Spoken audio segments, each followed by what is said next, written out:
ஆண்டவராகிய இயேசுவின் இனிதான நாமத்தில் உங்கள் அனைவரையும் வாழ்த்தி வரவேற்பதில் மிக்க மகிழ்ச்சி அடைகின்றேன். நம்முடைய ஆண்டவர் நல்லவரும் வல்லவரும் இருந்து எங்களுடைய வாழ்க்கையில் போதுமானவராக அவர் எங்களோடு கூட இருக்கிறார். ஆகவே நம்முடைய ஆண்டவர் எங்கள் நேசிக்கின்றார், ஒவ்வொருவரையும் அவர் நேசிக்கின்றார், பூமியோட அனைத்து மக்களையும் அவர் நேசிக்கின்றார்.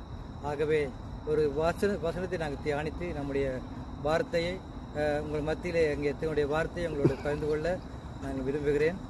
உங்கள் இருதயம் கலங்காமலும் பயப்படாமலும் இருப்பதாக. உங்கள் இருதயம் கலங்காமலும் பயப்படாமலும் இருப்பதாக. ஆண்டவராய் இயேசு கிறிஸ்து இந்த பூமியிலே எங்களுக்கெல்லாம் அங்கே உபத்திரவம் அங்கே வரலாம், துன்பங்கள் வரலாம், பிரச்சனைகள் வரலாம்.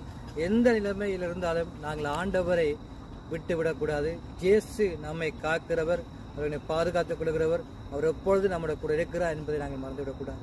ஆகவேதான் உங்கள் இதயம் கலங்காமலும் பயப்படாமலும் இருப்பதாக சொல்லி நம்முடைய ஆண்டவர் சொல்கிறார். ஆகவே எதை குறித்து நாங்கள் கவலைப்படாதபடி, எதை குறித்து நாங்கள் தியங்காதபடி, எதை குறித்து நாங்கள் அங்கே கவலைப்படாமல் சந்தோஷமாக இருக்கும் பொழுது கர்த்தர் எங்களை ஆசீர்வதிப்பார்.